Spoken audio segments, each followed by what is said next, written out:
Imagine this. You wake up tomorrow morning, not in a comfortable bed with electricity humming quietly through the walls, not with a smartphone waiting beside your pillow, but on a rough straw mattress inside a medieval village somewhere in Europe around the year 1300. At first, it might seem exciting. The air is fresh, there are no traffic jams, no emails, no social media, no bills arriving in your mailbox. But within a few hours, you would begin to understand a shocking truth. You probably wouldn't last a day. The first thing that would hit you would not be hunger or danger, it would be the smell. Modern Americans are accustomed to a world where sewage disappears with the push of a button. Medieval people had no such luxury. Human waste was often dumped into streets, ditches, rivers, and pits near homes. Animals lived close to people. Chickens wandered freely. Pigs roamed villages. Horses filled roads with manure. In many towns, especially during summer, the smell was overwhelming. You step outside your tiny wooden house and immediately find yourself walking through mud mixed with animal droppings and human waste. This is breakfast time. The village is already awake. Not because people are eager to start their day, because survival demands it. The average peasant cannot simply choose to sleep in. Food production requires constant labor.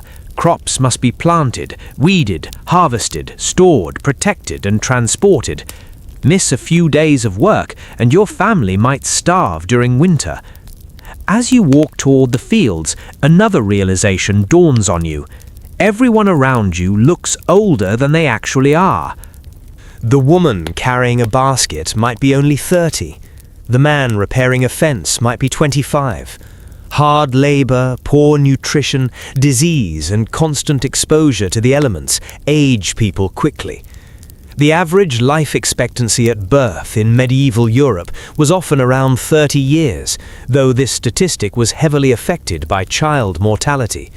Those who survived childhood could live into their 50s or 60s, but life was never easy. Children die frequently. Mothers die in childbirth. Infections kill without warning. A simple cut can become a death sentence. You are thirsty. You look for clean water. That is when things become even more dangerous. Many rivers and streams are contaminated. Wells can be polluted. Waterborne diseases are common. Contrary to popular myth, medieval people did drink water, but obtaining safe water was a constant concern. If harmful bacteria enter your system, there are no antibiotics waiting to save you. Penicillin will not be discovered for another 600 years. You begin to appreciate something you never thought about before, the miracle of modern medicine. Suppose you trip while working in the field. A rusty tool cuts your leg. Today, such an injury might require a quick visit to an urgent care clinic. In medieval Europe, infection becomes your greatest enemy. Doctors have limited understanding of germs. The germ theory of disease does not yet exist. Many physicians believe illness comes from imbalances in bodily humors. Blood, phlegm, black bile, and yellow bile. Some treatments involve bloodletting. Others involve strange mixtures of herbs, minerals, animal products, or prayers. Sometimes these remedies help, often they do not. A medieval dentist might pull your tooth using tools that resemble blacksmith equipment. Anesthesia barely exists. Pain is simply part of life. By midday, hunger begins to set in. You imagine a feast of roasted meat and fresh bread. Reality is less appealing. For most peasants, meat is rare. Daily meals often consist of bread, porridge, vegetables, beans, onions, cabbage, and whatever local crops are available. The rich eat dramatically better than the poor. A noble family may enjoy venison, pork, beef, fish, imported spices, and fine wine. Meanwhile, peasants struggle through years when harvests fail. Entire communities may face starvation. History contains countless examples. The Great Famine of 1315 to 1317 devastated much of northern Europe. Relentless rain ruined crops. Livestock died. Food prices soared. People became desperate. Chroniclers recorded scenes of starvation that horrified even hardened observers. For many medieval families, hunger was not an occasional inconvenience, it was a constant fear. As the day continues, you notice something else. Everyone works. Children work. Women work. Men work. Elderly people work as long as they physically can. There is no retirement plan, no social security, no pension fund, no paid vacation. Your ability to eat depends largely upon your ability to contribute. Work dominates life. Yet despite the hardships, medieval people are not simply miserable victims. They laugh, they celebrate, they fall in love, they tell stories, they gather for festivals. Human beings adapt remarkably well to difficult circumstances. A village feast might include music, dancing, games, and communal celebrations. For a brief moment, life feels joyful, but danger never stays far away. Suppose you live near a border region. War can arrive unexpectedly. Unlike modern warfare, medieval conflicts often bring devastation directly to civilian populations. Armies forage from local farms, crops are destroyed, homes are burned, villagers flee. A king's political ambitions can suddenly become your personal catastrophe. One famous example occurred during the 100 Years' War between England and France. Entire regions experienced repeated destruction. Ordinary people paid the price for decisions made by distant rulers. You continue your walk through the village and notice another strange fact. Almost nobody can read. Literacy exists, but it is far less common today. Books are incredibly expensive. Every page must be copied by hand. A single manuscript may require months of labor. Before the invention of the printing press in the 15th century, knowledge spread slowly. Most information is transmitted orally.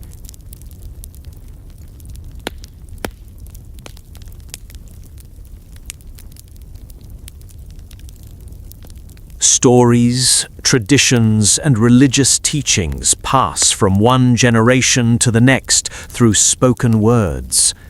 The local church stands at the center of community life. Religion shapes nearly every aspect of existence: birth, marriage, death, planting seasons, festivals, laws, politics, morality. For many medieval Europeans, faith provides meaning in a world filled with uncertainty. When disease strikes, prayer offers comfort. When harvests fail, prayer offers hope. When loved ones die, faith offers explanations. As evening approaches, clouds gather overhead. You glance toward the sky. Weather matters far more than it does in modern America. Today, bad weather might ruin a weekend barbecue. In medieval Europe, bad weather can destroy livelihoods. A severe storm may wipe out crops. A cold summer can trigger food shortages. A long drought can devastate entire regions. Without modern forecasting systems, people rely on observation, experience, and hope. Nature remains overwhelmingly powerful. Night begins to fall. The darkness surprises you. Modern cities never become truly dark. Streetlights glow, buildings shine, cars illuminate roads. The medieval world is different. Once the sun disappears, darkness arrives like a physical force. Candles are expensive. Oil lamps provide limited light. Most people go to sleep relatively early because there is little else to do. The stars appear brighter than anything most modern Americans have ever seen. The Milky Way stretches across the sky in breathtaking detail. For a moment, the medieval world feels magical. Then you hear wolves in the distance. Reality returns. Your straw mattress awaits. Unfortunately, another problem is waiting there too. Bugs. Lots of bugs. Fleas, lice, bed bugs. Parasites are common companions in medieval life. Personal hygiene standards vary widely depending on region, wealth, and period, but nobody enjoys the sanitation advantages of the modern world. You attempt to sleep, yet your body aches. The day's labor has exhausted muscles unused to physical work.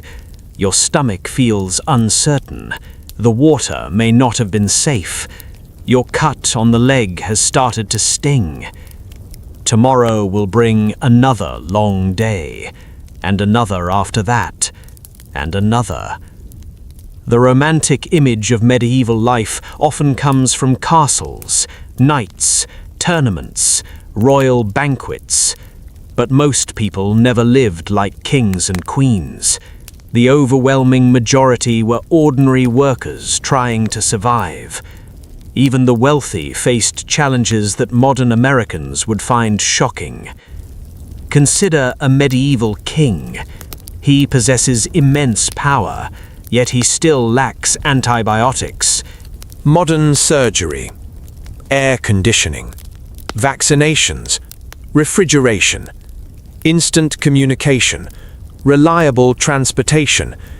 Even rulers remained vulnerable to diseases that are easily treated today. King after king dies from illnesses that modern hospitals could handle routinely. The Black Death would eventually reveal just how vulnerable medieval society was. Beginning in 1347, plague spread across Europe with terrifying speed. Historians estimate that tens of millions of people died. Entire villages vanished. Cities lost enormous portions of their populations. Some regions may have lost nearly half their inhabitants. Imagine waking up one morning and discovering that half the people you know are gone within a few years. The psychological impact was enormous. Yet even this catastrophe produced unexpected changes. Labor became more valuable because workers were scarce. Some peasants gained greater bargaining power. Social structures shifted. History often moves in surprising ways. Throughout the medieval period, innovation continued despite hardship. People developed improved farming techniques. Watermills multiplied. Windmills spread. Architects constructed magnificent cathedrals that still amaze visitors centuries later. Engineers built castles, bridges, and fortifications using remarkable skill. The medieval world was not stagnant, it was changing constantly. Still, if an average modern American suddenly appeared there, the adjustment would be brutal. You would miss refrigeration almost immediately. Food preservation depended heavily on salting, smoking, drying, and fermentation. Fresh food availability varied by season. Winter diets could become repetitive and limited. You would miss modern clothing. Medieval garments were practical, but often uncomfortable by contemporary standards. You would miss climate control. Summer heat and winter cold entered homes far more easily than today. You would miss privacy. Entire families often shared limited living space. You would miss modern transportation. A journey of 50 miles might consume days. Cross-country travel could require weeks or months. You would miss modern law enforcement. You would miss modern medicine. You would miss modern dentistry. Most of all, you would miss certainty. Modern life contains countless invisible protections: food inspections, building codes, vaccination programs, emergency services, weather forecasting, water treatment facilities, waste management systems, electrical grids, internet communication. Most people rarely think about these systems because they work quietly in the background. The medieval world had none of them. Survival depended far more directly on luck, weather, health, and circumstance. And yet, despite all this, medieval people built civilizations. They raised families, they created art, they composed music, they established universities, they explored ideas about philosophy, law, and science. They constructed cathedrals that still dominate skylines centuries later. They lived lives filled with ambition, fear, love, hope, and determination. The greatest surprise about medieval people is not how different they were from us, it is how similar they were. A father worried about feeding his children. A young woman dreamed of a better future. A farmer feared losing his harvest. A child laughed while playing games with friends. The technologies changed, the conditions changed, the dangers changed. Human nature did not. So, would you survive a day in medieval times? Probably not comfortably. You would struggle with the smells, the diseases, the labor, the uncertainty, and the constant physical demands. You would quickly discover that modern conveniences are not luxuries. They are extraordinary achievements built upon centuries of human effort. But if somehow you stayed long enough, adapted long enough, and learned long enough, you might begin to understand the remarkable resilience of the people who actually lived there. Because medieval history is not merely a story of hardship, it is the story of millions of ordinary men and women who woke up each morning in a difficult world, faced challenges that would terrify most modern people, and somehow found the strength to keep going. And that may be the most astonishing fact of all.